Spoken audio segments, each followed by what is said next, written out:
Professor Quacks adjusted his translucent neck membrane nervously as he hovered at the spaceport arrival gate. Today marked the culmination of his 17-cycle bureaucratic battle, the first ever human galactic exchange program. "Stop fidgeting," his assistant Vrox whispered through a communication appendage.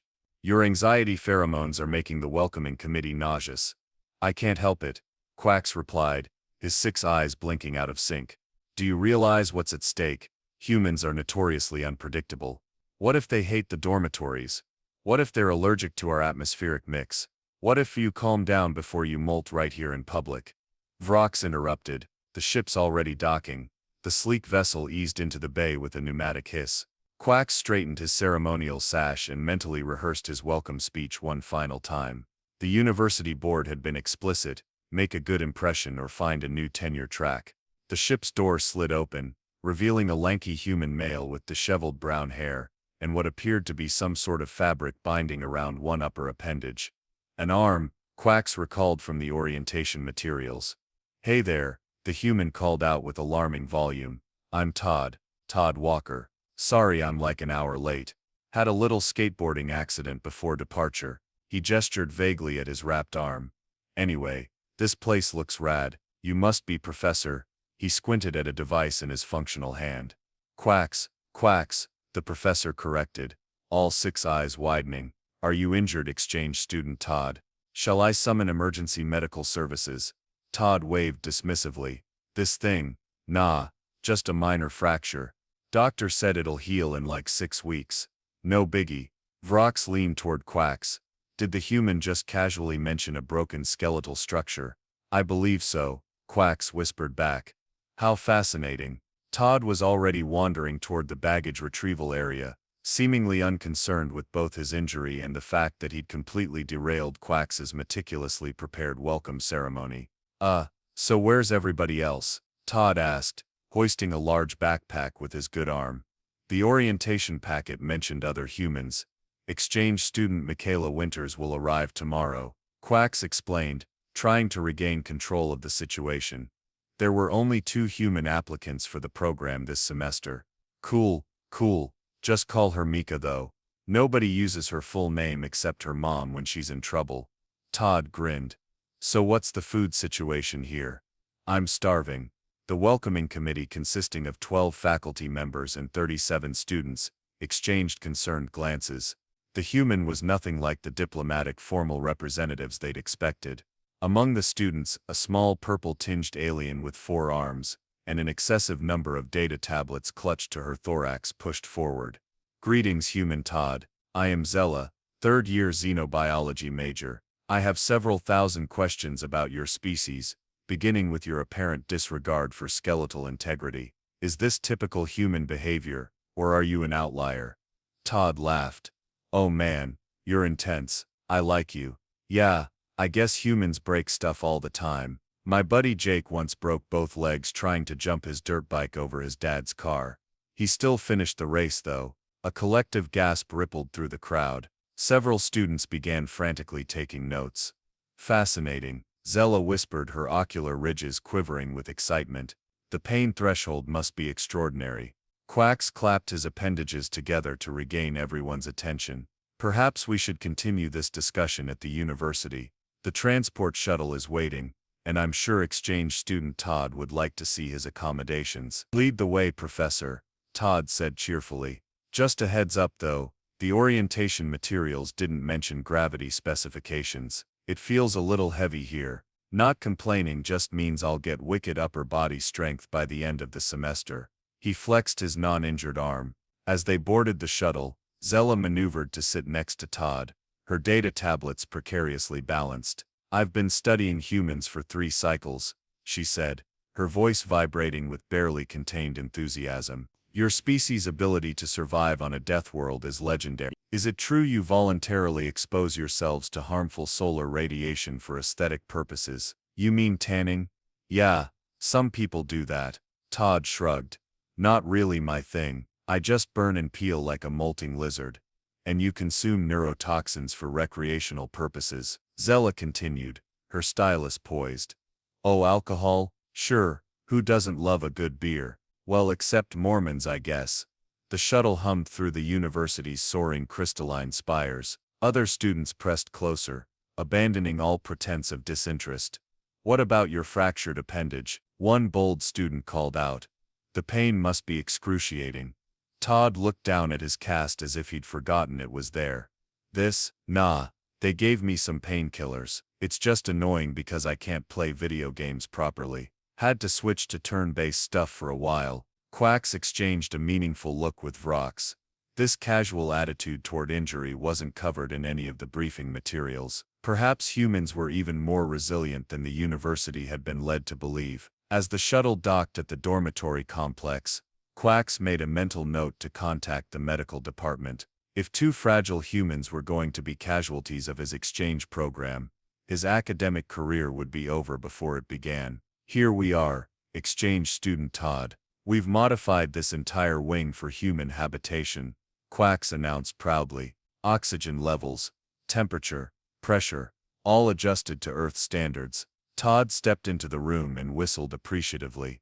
"Sweet digs, way better than my apartment back home. And please, just call me Todd. The exchange student title makes me feel like I'm in trouble." "As you wish, Todd." The professor tried the informal address, finding it strangely uncomfortable. Meanwhile, Zella had somehow already set up a small recording station in the corner of Todd's room. "If you don't mind, I'll be documenting your adaptation to our environment, for science. Not 24/7, I hope. A guy needs privacy," Todd said, raising an eyebrow. "Of course not," Zella assured him quickly. "Only during waking hours." Todd laughed, assuming she was joking. She wasn't. "I'll leave you to get settled," Quacks said, backing toward the door. "Classes begin tomorrow at first light. Your schedule has been uploaded to your university-issued communication device." "Cool. Thanks, Prof." Todd flopped backward onto the bed, winced slightly when his broken arm was jostled, then immediately returned to his relaxed demeanor. As Quacks and Vrox walked back to the administration building, the professor couldn't shake a growing sense of unease. "Did you notice how casually he referenced his injury?" Quacks asked. "Perhaps humans have evolved beyond pain," Vrox suggested. "Their planet is 70% dihydrogen monoxide, has extreme temperature variations, regular geological upheavals, and countless predators. Pain sensitivity would be a significant evolutionary disadvantage." Or perhaps, Quacks mused, they've simply grown accustomed to it.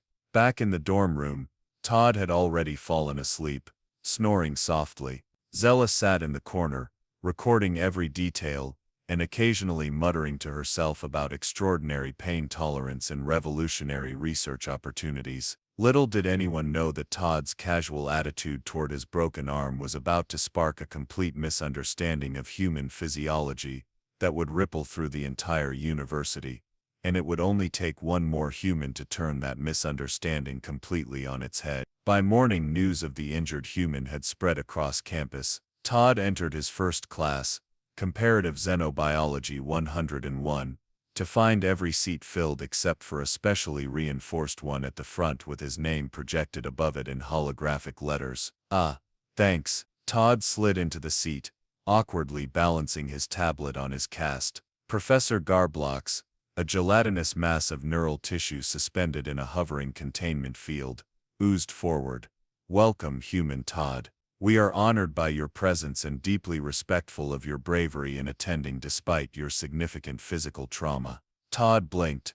"My what now? Oh, you mean my arm. It's really not a big deal." A collective murmur rippled through the class. In the third row, Zella was frantically taking notes, her forearms working independently. "As today's lesson pertains to biological resilience across species," Garblox continued, "perhaps you would enlighten us regarding human pain management. Your medical science must be extraordinarily advanced." "Well, I took some ibuprofen this morning."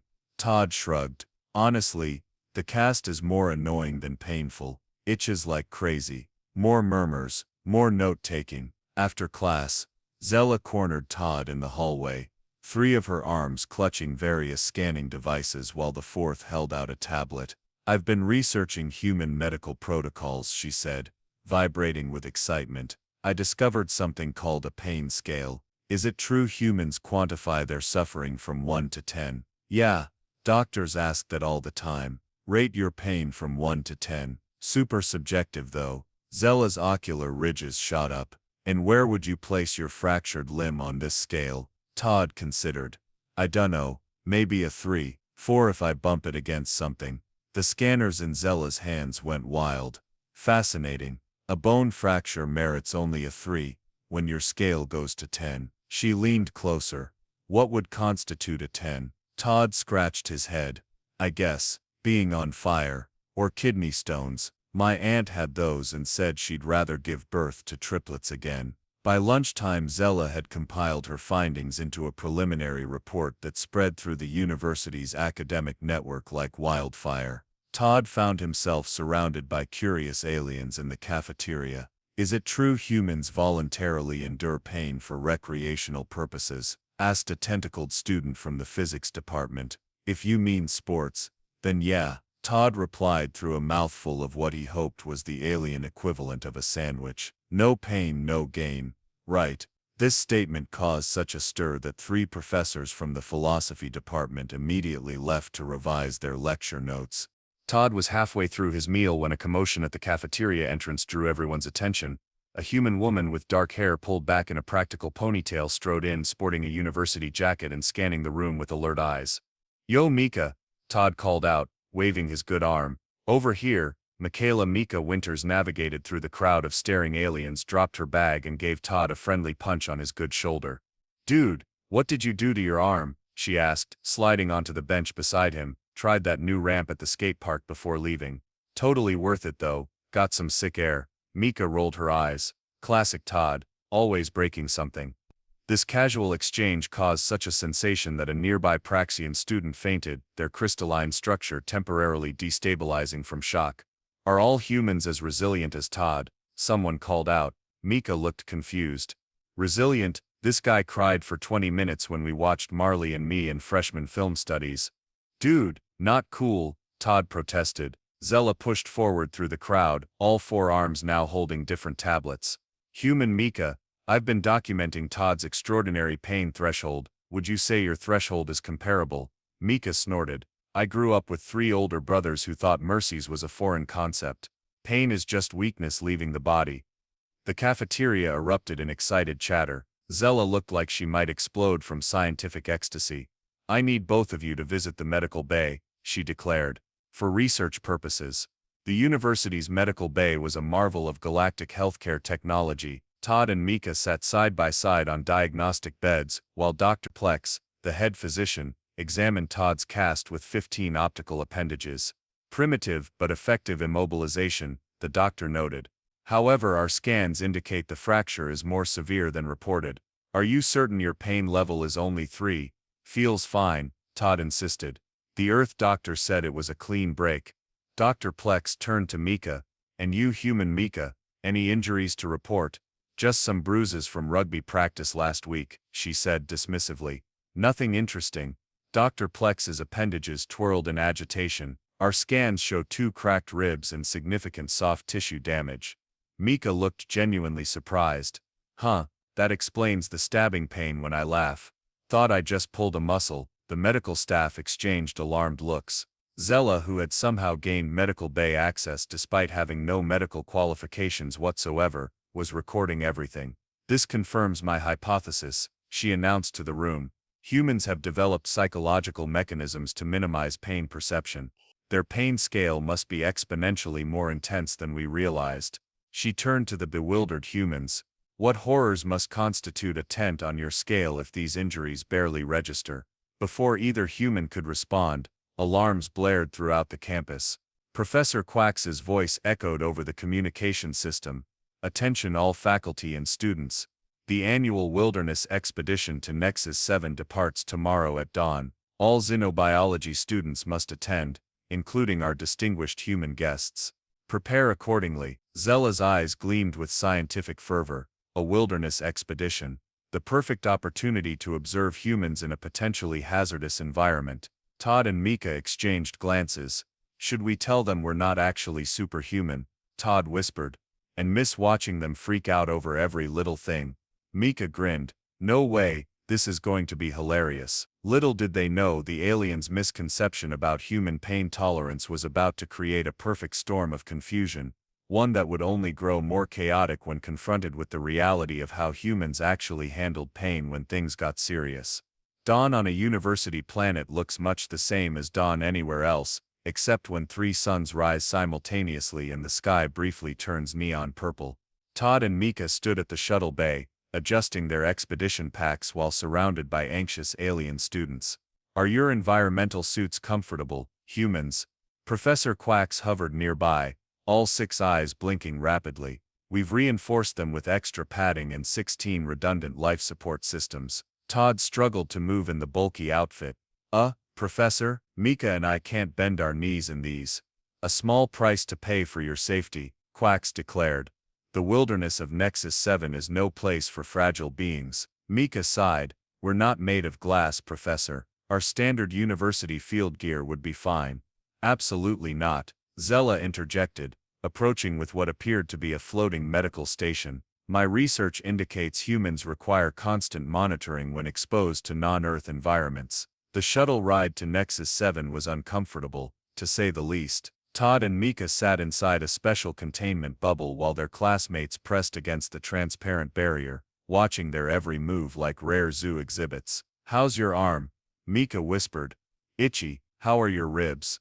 "Only hurts when I laugh, so naturally this situation is killing me." They snickered together, causing nearby aliens to frantically check their vital sign monitors. Nexus 7 was actually quite beautiful, a lush moon with swirling lavender vegetation and crystal formations that chimed musically in the breeze. Unfortunately, the humans couldn't properly appreciate it through their ridiculously over-engineered helmets. "Today's assignment," Professor Quacks announced, "is to collect samples of the Southern Ridge fungal colonies. Teams of 4, please." Naturally, every student wanted the humans in their group, resulting in a minor scuffle that only ended when Quacks assigned Todd and Mika to separate teams. Todd found himself paired with Zella and 2 other students, a rock-like being named Granulo and a levitating gas cloud called Mist. Their progress was excruciatingly slow because Zella insisted on scanning the ground before each of Todd's steps. "There could be microscopic lifeforms you might crush," she explained, 4 arms working different scanning devices simultaneously. "Zella, I appreciate the concern, but at this rate, we'll need 20 years to reach the ridge," Todd said, trying to take a normal step only to be physically restrained by Granulo. "Caution," the rock alien rumbled. "That vegetation might be carnivorous." Todd looked at the tiny purple sprout, no bigger than a daisy. "I think I can defend myself against killer space daisies." Meanwhile, Mika's group wasn't faring much better. Her teammates had formed a protective triangle around her, refusing to let her carry anything heavier than a sample vial. "I'm not an invalid," she protested as a tentacled classmate tried to help her step over a small rock. "I lift weights heavier than most of you every morning." "But your fractured ribs," her teammate gasped. "Any strain could cause a punctured lung." "They're just hairline fractures. I've played full rugby matches with worse." This statement caused such alarm that one of her teammates sent an emergency communication to Professor Quacks, who immediately dispatched a hovering medical drone to monitor Mika more closely. By midday, both humans were at their breaking point. They managed to rendezvous near a crystal formation, while their teammates argued about proper human handling protocols. "I'm going to lose my mind," Todd muttered, awkwardly trying to scratch inside his cast with a sample collection stick. "Granulo won't even let me pee without offering to help." "At least you get bathroom breaks," Mika grumbled. "My team thinks human bladders are so fragile they might rupture from use." Todd snorted. "We need to find a way to convince them we're not delicate flowers or they'll bubble wrap us for the entire semester." "Maybe we should fake an injury," Mika suggested. "Something minor but dramatic. Might backfire. They'd probably put us in medically induced comas for our own safety." Their conversation was interrupted when Professor Quacks floated over, trailed by a worried-looking Zella. "Wonderful news, humans," Quacks announced. "We've discovered a fascinating cave system nearby. The crystalline formations inside are said to respond to sound frequencies. They glow and change color when stimulated by certain vocal ranges." "That actually sounds pretty cool," Mika admitted. "Indeed, And since human vocal cords produce a wider range of frequencies than most galactic species, your participation would be most valuable. Quacks hesitated. Of course, if you feel it would be too strenuous, we're in. Both humans replied instantly, eager for any chance to do something other than be babied. The cave entrance was a spectacular arch of spiraling crystal, emitting a soft humming noise as wind passed through. The expedition group gathered at the entrance while Quacks distributed specialized recording equipment. Remember, touch nothing without prior scanning, the professor instructed. Some formations may be sensitive. Todd rolled his eyes behind his oversized helmet. The overprotectiveness was starting to feel ridiculous, especially since the aliens seemed oblivious to the fact that humans weren't particularly fragile compared to, say, mist, who could be dispersed by a strong breeze. As they entered the cave, the crystals began to glow with soft blue light,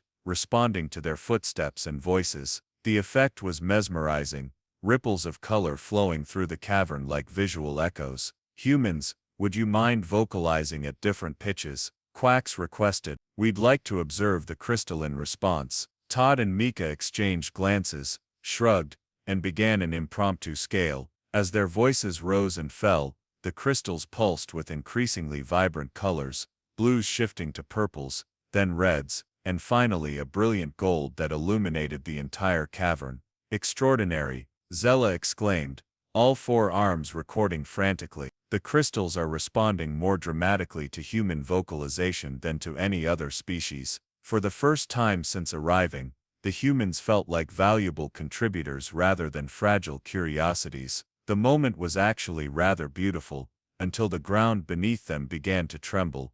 Professor? Todd called out. Is it supposed to do that? Quacks's eyes widened in alarm. Resonance vibrations. The human vocal frequencies must have everyone out. Now, the cavern shuddered violently. Crystal shards began falling from the ceiling as the expedition members scrambled toward the exit. In the chaos, Todd lost sight of Mika but could hear her shouting directions to panicked students. As they neared the entrance, a particularly violent tremor shook the cave. Todd looked up just in time to see a massive crystal formation breaking free directly above a group of students. Without thinking, he lunged forward, good arm outstretched, and shoved 3 alien students clear of the falling crystal. The formation crashed down, missing the students but partially blocking the exit path. Is everyone okay? Todd called out, doing a quick head count. Wait, where's Zella and Granulo? A faint voice called from deeper in the cavern. We're trapped. A section collapsed. Professor Quacks hovered anxiously near the cave entrance. We need to evacuate immediately. The entire system could collapse. We can't leave them behind, Todd insisted, already climbing over the rubble toward the voice. Human Todd, your injury. Quacks protested. You mustn't, but Todd was already gone, disappearing into the increasingly unstable cavern. Mika stepped forward. I'm going to get everyone else out and call for backup. Before anyone could stop her, she followed Todd's path, disappearing into the glowing darkness as the next stage of their misunderstood pain threshold saga was about to unfold. The deeper section of the cave pulsed with unstable energy as Todd picked his way through the fallen crystal debris. His environmental suit was torn in several places, and he'd finally abandoned the restrictive helmet after it cracked. Zella, Granulo, can you hear me? He called out, wincing as his broken arm throbbed. The painkillers were definitely wearing off. Here, came Zella's muffled voice. Behind the magenta formation, Todd rounded a corner and found a small chamber where a cave-in had trapped Zella, Granulo and 2 other students. A massive crystalline column had collapsed, blocking their only exit. Todd, you came back for us. Zella's 4 arms gesticulated wildly. But your protective gear is compromised. The atmospheric contamination could. I'm fine, Todd interrupted. Are any of you hurt? Merely trapped, Granulo rumbled. But the resonance damage is spreading. This chamber will not remain stable for long. As if to emphasize the point, another tremor shook the cave, dislodging smaller crystals from the ceiling. Todd ducked as they shattered around him. Todd, Mika's voice echoed from behind. She appeared, also helmetless, with a deep cut above her eyebrow dripping blood down her face.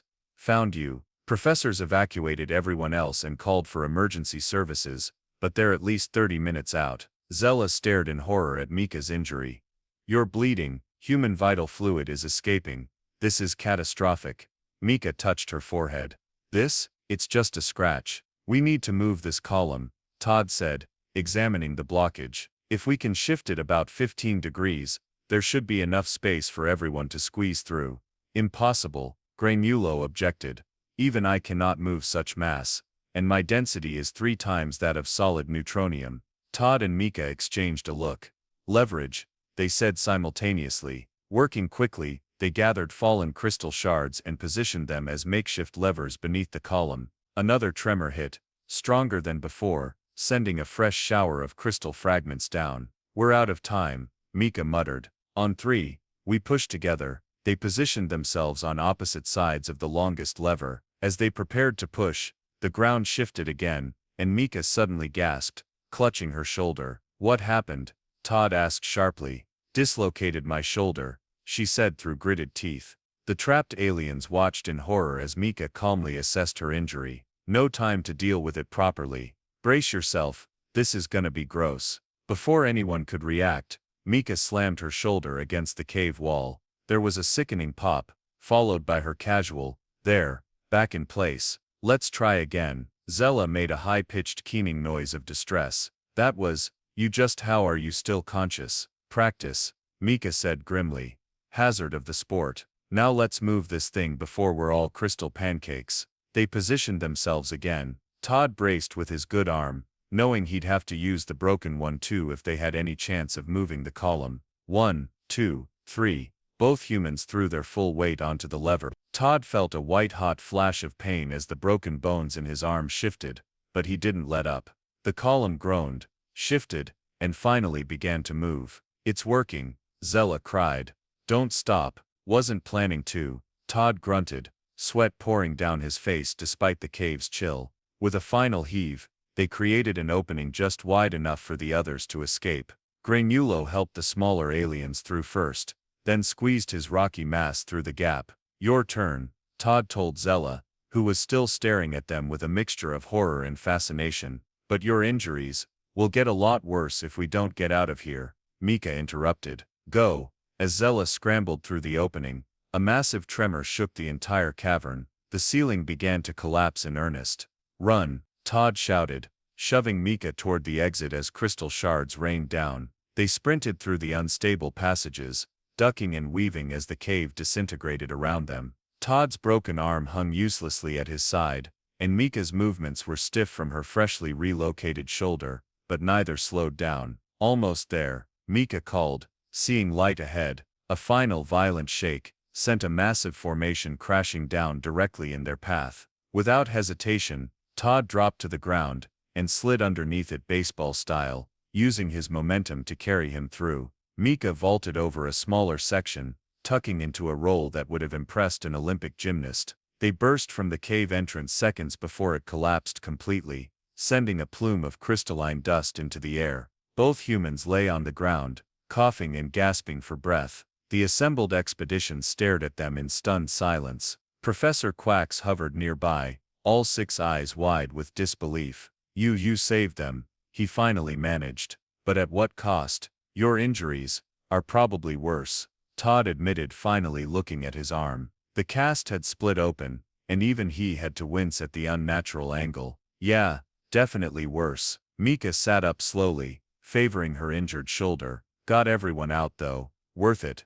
The gathered aliens continued to stare, completely dumbfounded by what they'd witnessed. Zella pushed forward, all 4 arms, clutching different medical devices. Your pain levels must be astronomical, she exclaimed, scanning them. How are you still functioning, speaking, making jokes? Todd and Mika exchanged puzzled looks. It's just what humans do, Mika shrugged, then immediately regretted the movement. Okay, maybe no more shrugging for a while. But, Zella seemed unable to process what she was seeing. My research indicated you experience pain more intensely than other species. Your pain scale goes to 10.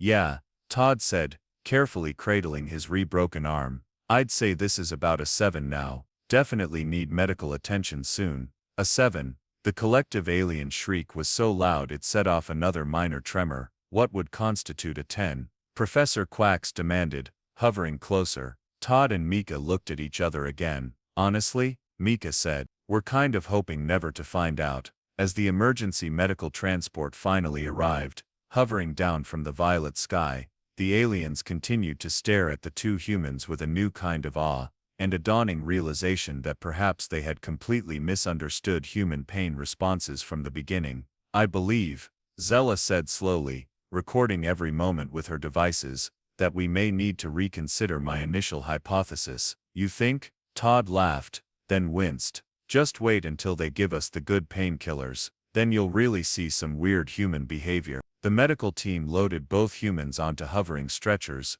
fussing over their vital signs, and muttering in concerned tones about catastrophic injuries and miraculous resilience. As they were lifted into the transport, Mika caught Todd's eye. Think they'll ever figure it out? Figure what out? That humans aren't special, because we don't feel pain, she said with a tired smile. We're special because we keep going anyway. The transport doors closed on the bewildered alien expedition, leaving Professor Quacks and Zella to completely reconsider everything they thought they knew about their bizarre human exchange students. The University Medical Center hummed with activity as doctors from 7 different species consulted on the humans' injuries. Todd and Mika lay in adjacent beds, surrounded by a dazzling array of medical technology that made Earth hospitals look positively prehistoric. So, Todd said, examining his new cast, a shimmering blue material that seemed to pulse with healing energy, on a scale of 1 to we're getting expelled, how much trouble do you think we're in? Considering we saved 4 students and generated enough research data to fuel Zella's career for the next decade, Mika replied, I'd say we're probably getting academic credit. Dr. Plex hovered nearby, 15 optical appendages trained on various monitors. Remarkable, the doctor muttered. Simply remarkable. The healing technology. Todd asked. Yeah, it's pretty cool. No, Dr. Plex replied. Your physiology. Human Mika, you relocated your own shoulder joint without medical assistance, a procedure that would render most sentient species unconscious from pain. Mika shrugged her good shoulder. Rugby teaches you to handle stuff on the fly. My coach once set his own broken nose during semifinals using just a water bottle and sheer determination. A horrified murmur rippled through the medical staff. And human Todd, Dr. Plex continued. You continued to use your fractured limb despite the original break being exacerbated with bone fragments dangerously close to severing major blood vessels. Well, when you put it that way, it sounds pretty dumb, Todd admitted. But we didn't exactly have many options. The medical bay doors slid open, admitting Professor Quacks Zella and what appeared to be the entire xenobiology faculty. Zella pushed forward, all 4 arms now dedicated to a single massive data tablet. I've completely reformulated my research parameters, she announced without preamble. My initial hypothesis was fundamentally flawed. Humans don't experience pain more severely than other species. They've simply developed psychological mechanisms to function despite it. Yeah, Todd said. That's kind of how humans work. But why? One of the faculty members asked. What evolutionary advantage could there be in disguising distress signals from your own nervous system? Mika snorted. Have you seen Earth's history? Being able to keep fighting with an arrow in your shoulder was pretty much a prerequisite for survival. Also, Todd added, admitting you're in pain isn't exactly encouraged in a lot of human cultures. Walk it off is practically a medical prescription where I'm from. This statement caused such consternation that 2 of the younger faculty members had to excuse themselves to recalibrate their understanding of sentient behavior. Dr. Plex's appendages twirled in agitation. But this defies all medical logic. Pain exists as a warning system to prevent further damage. Yeah, well, Todd gestured at his regrettably familiar cast. Humans have a complicated relationship with warning systems. We tend to ignore check engine lights too. Professor Quacks floated closer. I must apologize to both of you. We've been treating you as exceptionally fragile based on our misunderstanding of your pain scale. The fact that you consider your current injuries merely, what was your phrase? A 7. On a good day, Mika confirmed. These pain meds are excellent, by the way. Solid 5 now. Extraordinary, Quacks murmured. And yet you joke even now. Another human coping mechanism. Zella interjected, recording everything. Humor is pain deflection. I've started a complete catalog of human pain responses. So far I've documented sarcasm, profanity, inappropriate laughter, and something called dad jokes that Todd employs when particularly uncomfortable. I do not, Todd protested weakly. You asked the emergency medical team why the crystal cave couldn't get a job, Zella reminded him, then answered, because it was too shattered. That's pretty good actually, Mika snickered. The medical bay doors slid open again, this time admitting Granulo and several other students from the expedition, all carrying what appeared to be gift baskets. We come bearing traditional recovery offerings, Granulo rumbled, and profound gratitude. The rock-like alien placed a pulsating crystal formation beside Todd's bed. This is a resonance crystal that emits healing frequencies. It is our people's most treasured medicinal item. Other students came forward with their own gifts, exotic fruits, glowing liquids in delicate vials, and even a small purring creature that Mika immediately fell in love with. You guys didn't have to do this, Todd said, genuinely touched. We just did what anyone would do. But that's just it, one of the students replied. No one else could have done what you did. We've been calculating the force required to move that crystal column. Even with leverage, it should have been impossible with your muscle mass and skeletal structure. Adrenaline, Mika explained. Humans get a strength boost in emergencies. This prompted another round of frantic note-taking from Zella. Wait until I tell them about hysterical strength, Todd whispered to Mika. Zella might actually explode. Professor Quacks cleared his throat, or whatever passed for a throat in his species. In light of today's events, the university board has approved an emergency curriculum edition. Beginning tomorrow, we will offer a special seminar on human pain psychology and emergency response. We would be honored if you would both participate as guest lecturers. Todd and Mika exchanged surprised looks. You want us to teach a class about how humans handle pain? Todd asked. Precisely, Quacks confirmed. Your species' ability to function despite significant physical trauma could provide valuable insights for emergency protocols throughout the galactic community. Mika grinned. Can we include videos of skateboarding fails and rugby highlights? That would really drive the point home. The professor's eyes blinked in sequential confusion. You deliberately record instances of human injury for entertainment. Oh man. Todd laughed, wincing as the movement jostled his arm.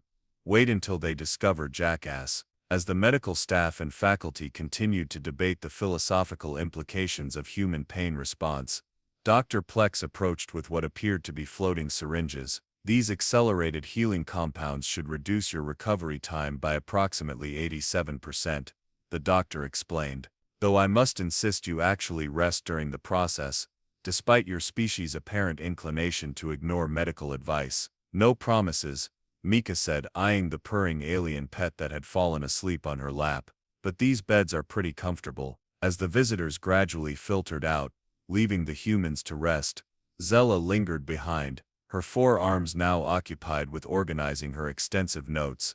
I have a final question, she said hesitantly. If you weren't actually impervious to pain as I initially thought, why did you both so readily enter a dangerous situation despite your existing injuries? Todd and Mika exchanged a look that communicated volumes, the kind of understanding that comes from shared human experiences that might be difficult to explain to non-humans. Because, Mika said simply, some things are more important than avoiding pain. Zella considered this, her ocular ridges furrowed in concentration. I believe, she said slowly. I have a new research project to begin. As she left, they could hear her muttering the title to herself. Why humans say this is fine when everything is clearly not fine. A comprehensive study. Todd leaned back against his pillows with a sigh. Something tells me we're going to regret becoming research subjects. Probably, Mika agreed cheerfully. But at least they'll stop treating us like we're made of glass. True. And hey, on the bright side, if you make another dad joke, I will throw this alien pet at your head. Todd grinned. I was just going to say, at least now we have a legitimate excuse to skip exams. Outside the medical bay, Professor Quacks and Dr. Plex conversed in hushed tones. Should we tell them? Dr. Plex asked. About the scan results? Quacks's membrane fluttered nervously. That their pain tolerance exceeds every known sentient species by at least a factor of 3. that their ability to function while injured defies our understanding of neurological systems, that their healing rate is, that the resonance exposure in the cave has temporarily accelerated their cellular regeneration. Dr. Plex interrupted. Their injuries will be completely healed by morning. Quacks considered. Perhaps we should observe how they react. For science, Dr. Plex agreed. Inside the medical bay, blissfully unaware of their impending miraculous recovery, Todd and Mika had already fallen asleep, their bodies quietly demonstrating yet another remarkable human trait, the ability to heal even while their conscious minds took a well-deserved rest. The university's largest lecture hall was packed beyond capacity. Students from every department had abandoned their regular classes to attend the special seminar, Human Pain Psychology, Understanding the It's Just a Scratches Phenomenon. At the front of the hall, Todd and Mika stood beside Professor Quacks, looking slightly uncomfortable with the attention. Behind them, a large screen displayed what appeared to be humans engaged in various painful activities, skateboarding accidents, rugby tackles, and something labeled Hot Pepper Challenge that had the alien audience collectively wincing. As you can see, Mika explained, gesturing to the screen with an arm that showed no sign of her shoulder injury from just days before. Humans often voluntarily engage in activities with a high probability of pain. But why? Called out a student from the back. Todd stepped forward. Risk assessment. Humans constantly weigh potential rewards against potential pain.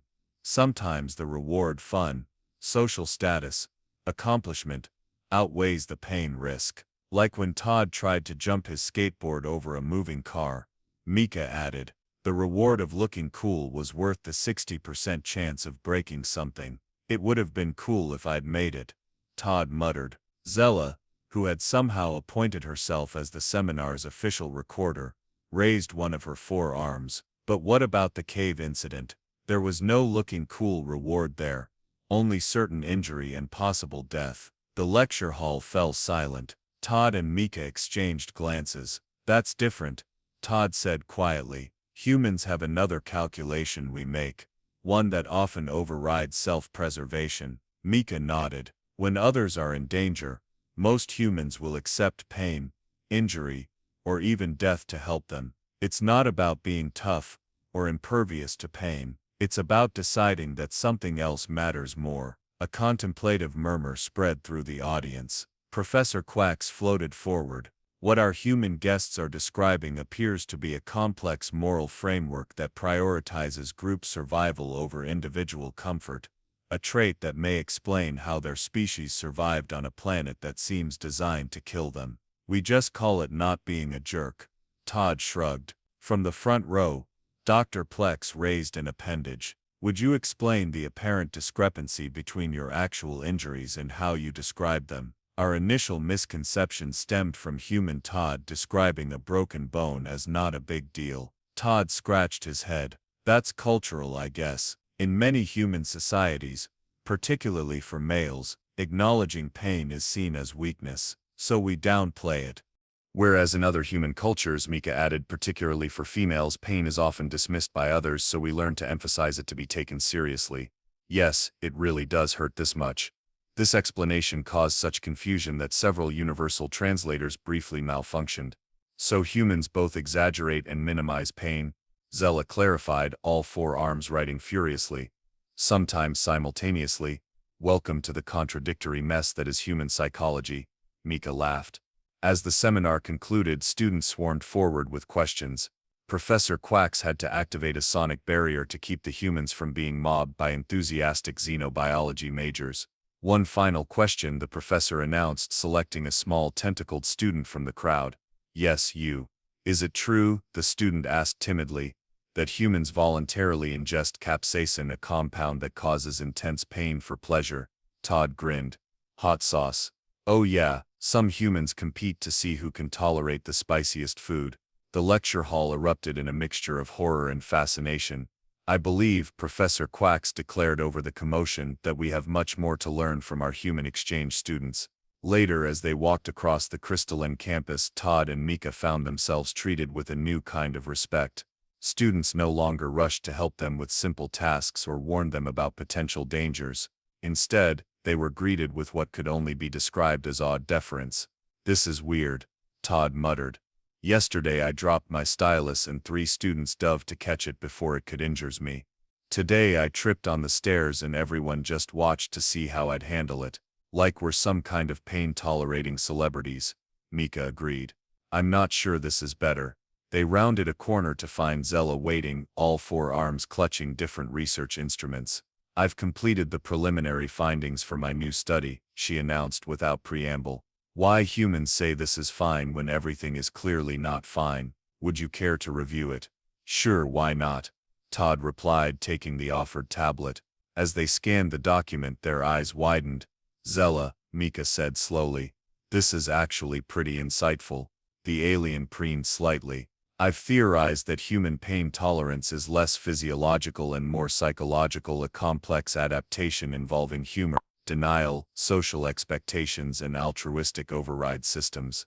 "You've basically described the human condition," Todd said with a laugh. "Maybe you understand us better than we understand ourselves." Zella's ocular ridges rose in excitement. "Really? Then would you be willing to participate in my next research project? It involves stimulus response testing with various hard pass," both humans said simultaneously. "But it would advance interspecies understanding," Zella protested. "Some things," Mika said firmly, "aren't worth the pain." As they walked away, leaving a disappointed Zella behind, Todd nudged Mika with his elbow. "You know what the funny part is? All those aliens think we're these incredible pain-defying superhumans now. And we're just regular people who happen to do what needed doing," Mika finished. "Exactly. Nothing special about it." They paused at the edge of the university's central plaza, watching students of countless species going about their daily lives. The 3 suns of this alien world were setting in perfect synchronization, casting long, colorful shadows across the crystalline architecture. "Maybe that's the most human thing about us," Todd mused. "Not that we don't feel pain, but that we don't let it stop us from doing what matters." "That," Mika agreed. "And our weird obsession with spicy food." As they laughed together somewhere in the xenobiology department, Zella was already planning her next research project, human humor as pain deflection, a comprehensive analysis. Some human mysteries, it seemed, would take more than 1 semester to unravel.